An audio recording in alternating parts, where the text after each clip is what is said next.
Bismillahirrahmanirrahim. Assalamualaikum warahmatullahi wabarakatuh. Allahumma salli ala Sayyidina Muhammad.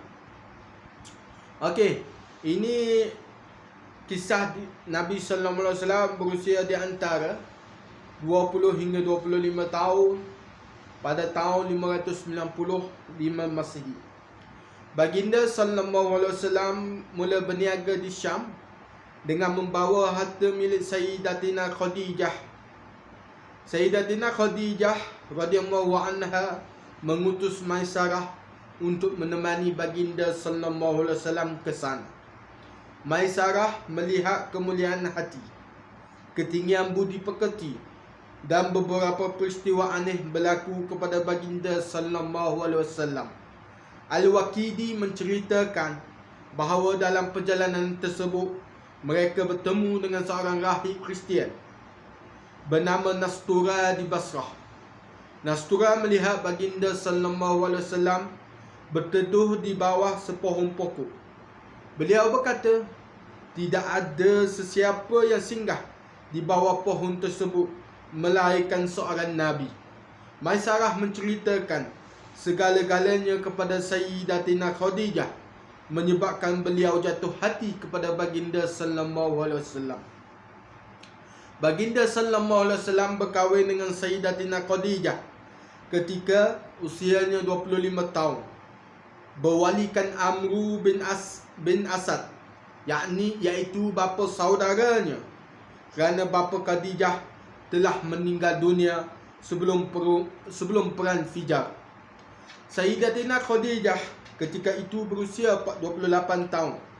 Menurut Ibn Ishaq, Al-Waqidi pula berpendapat Sayyidatina Khadijah pada masa itu, Sayyidatina Khadijah berusia 40 tahun. Ini pendapat Al-Waqidi. Tuan-tuan akan dia cenderung kepada pendapat yang pertama, kerana kebiasaan seorang wanita yang melahirkan anak yang ramai tentunya dikahwini pada usia yang muda. Di dalam kitab As-Sirah An-Nabawiyah As-Sahihah jilid yang pertama, muka surat 113. Kebanyakan ulama sirah memilih pendapat kedua. Kedua-dua pendapat mempunyai kewajaran, mempunyai dalil. Baginda sallallahu alaihi wasallam dikurniakan 7 orang anak: Al-Qasim, Abdullah, Ibrahim, Zainab, Ruqayyah, Ummu Kulsum dan Fatimah. Semuanya melalui perkongsian hidup dengan Sayyidatina Khadijah, melainkan Ibrahim. Sayyidatina Khadijah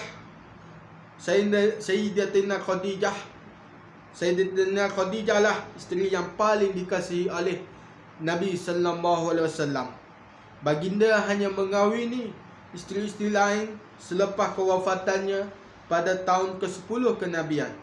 Sayyidatina Aisyah radhiyallahu anha mencemburui kasih sayang baginda sallallahu alaihi wasallam terhadap Sayyidatina Khadijah radhiyallahu anha.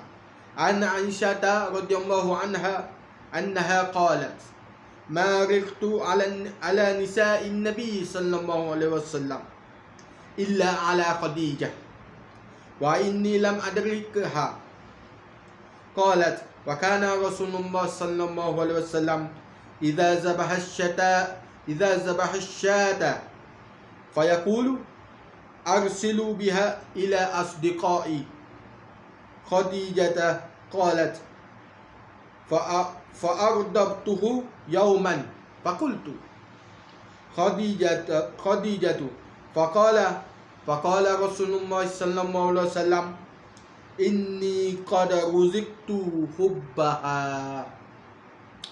Daripada Aisyah radhiyallahu anha, beliau berkata, aku tidak pernah cemburu terhadap mana-mana isteri Nabi sallallahu alaihi wasallam melainkan Khadijah radhiyallahu anha. Walaupun aku tidak sempat dengannya, Aisyah bercerita, apabila baginda sallallahu alaihi wasallam menyembelih kambing, baginda sallallahu alaihi wasallam akan berkata, hantarlah kepada kawan-kawan Khadijah. Aisyah berkata, aku membuatnya marah pada suatu hari. Aku berkata, Khadijah lagi. Rasulullah sallallahu alaihi wasallam bersabda, aku telah dikurniakan rasa kasih kepadanya. Riwayat Bukhari dan Muslim. Anak lelaki Nabi sallallahu alaihi wasallam iaitu Al-Qasim dan Abdullah meninggal dunia ketika masih kecil lagi. Sementara anak-anak perempuan baginda sallallahu alaihi wasallam telah berumah tangga pada masa ini. Zainab berkahwin dengan Abu Al-As bin Ar-Rabi', anak saudara Sayyidatina Khadijah radhiyallahu anha, yang merupakan seorang peniaga yang terkenal dengan sifat jujur. Ruqayyah dan Ummu Kulsum juga telah berkahwin dengan Utbah dan Utaibah, anak kepada Abu Lahab, bapa saudara Nabi sallallahu alaihi wasallam. Fatimah radhiyallahu anha masih kecil pada ketika itu. Zaid bin Harisah Al-Kalbi telah diculik dan dijual di kota Makkah. Hakim bin Nizar membeli dan menghadiahkannya kepada emak saudaranya iaitu Khadijah radhiyallahu anha. Setelah berkahwin dengan Nabi sallallahu alaihi wasallam, Khadijah menghadiahkan Zaid kepada Nabi sallallahu alaihi wasallam. Nabi sallallahu alaihi wasallam sangat menyayanginya dan menjaganya dengan baik sekali. Apabila ayah Zaid datang ke kota Mekah mencarinya, beliau menemuinya berada di bawah jagaan Nabi sallallahu alaihi wasallam. Beliau ingin membeli Zaid dan membawa pulang ke rumah, ke kampung halamannya, tetapi Zaid tidak mahu. Zaid berkata kepada Nabi sallallahu alaihi wasallam, "Ma ana billadhi ikhtaru alaika ahadan." Aku tidak akan memilih sesiapa pun melainkan engkau. Nabi sallallahu alaihi wasallam mengisytiharkan bahawa Zaid adalah anak angkatnya. Sejak itu Zaid dipanggil Zaid bin Muhammad dan beliau terkenal sebagai Hibbu Rasulullah sallallahu alaihi wasallam, orang yang sangat dikasihi oleh Rasulullah sallallahu alaihi wasallam. Semoga bermanfaat hidup untuk memandaikan ummah. Assalamualaikum warahmatullahi wabarakatuh.